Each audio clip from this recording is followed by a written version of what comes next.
Hi, this is Lance. This is the MTG Lance channel. We're going to be doing the gameplays I've been trying to work out.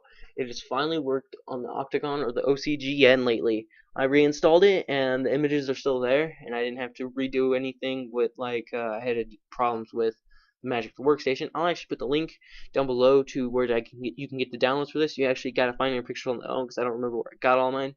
But this is actually their deck editor. Let me move this over. Give me a second, right? Come on, come on, come on, come on, come on, come on. And what it is it usually looks about right there, and you got your set, you got your name, you got cost, confirmed man cost, and you can search from all the different sets that there exist. And you gotta put this in there. They already have the database, you just gotta find the colors, that's the thing, or the art. And we're just gonna go over this deck. This is my Boros deck I want to build, and I'll go over my Silencia deck I want to build, and they'll be in the links down below of the things I did make, but I didn't actually make the deck I really want to make, and I'll have the links down to those to the tappedout.net where I have it all uploaded and open. Yes, it's under a different channel name, well, username than the MTG Lance or Lance, but they're still mine, and that's what I want them to be. So we're gonna start with our land base down here, and it organizes it really well if you do it. We're running 7 plains, and yes, you can use the 4 art ones. We're running 8 mountains. 4 Sacred Foundries, and 4 Temple of Triumphs. Temple of Triumphs aren't very good first turn. Like, you don't want to play them first turn because you want to get out your earlier mana cost stuff like Arena, Athlete. Well, that's second turn, but Crusader and all that stuff, which we'll talk about in just a second.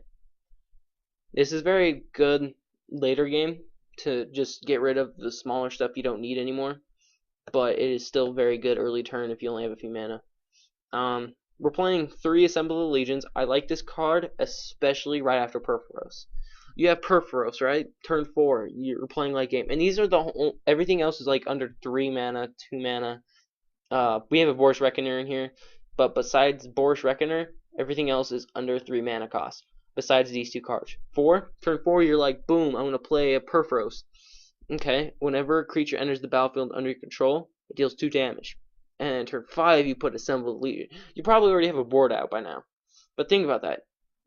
Second off, your devotion's gonna be 2 red, so you're gonna have 2 devotion already at least, which is just 3 more cards you have to get out there before you have a 6/5.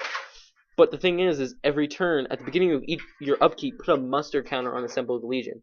Okay, don't know what that does yet. Then put a 1/1 red white soldier token with haste on the battlefield for each muster counter on the Assemble of the Legion.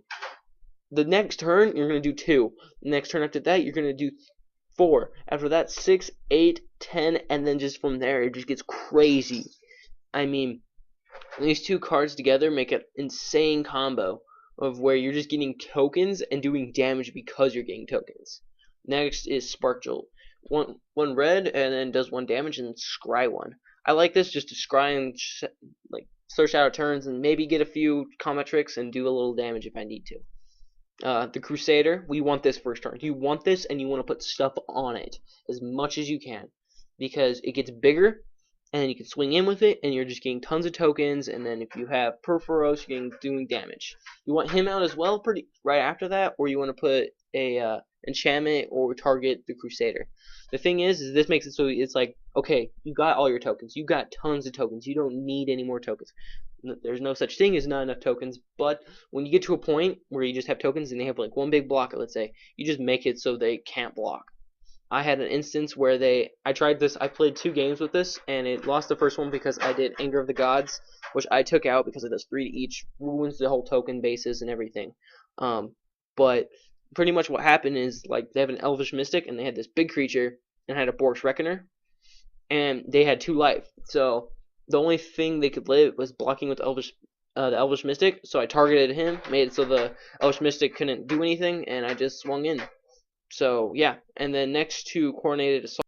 With Coordinated Assault, you can target like more than one, your Arena Athlete and your Crusader or whatever else you need to give them that extra boost and let them get a token and make it so block, and then they just get more powerful. Ordeal of Purphoros, you can put them on a token if you please, but I don't think you should. And I mean, it's just like a burn for It gets boost and burn at the same time, so it's very nice. A divine favor.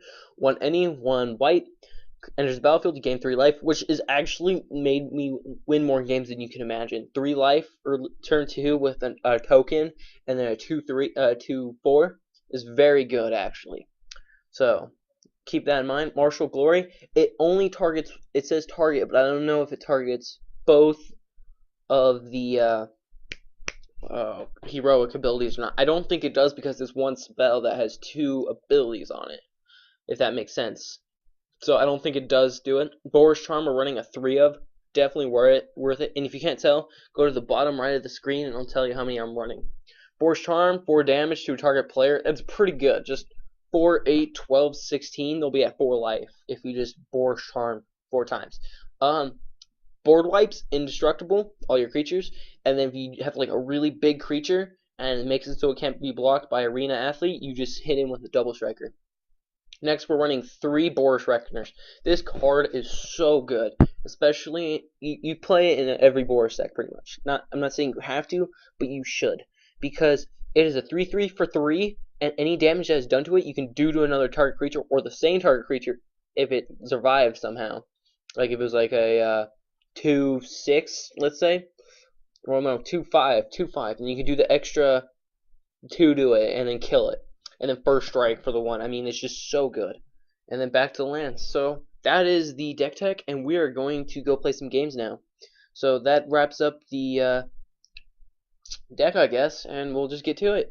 I'll probably have a annotation or link in the description, definitely, to the rest of the playlist. So this is the MTG Lance channel. Have a good day, and thank you for watching. I mean, this is a lot easier than recording.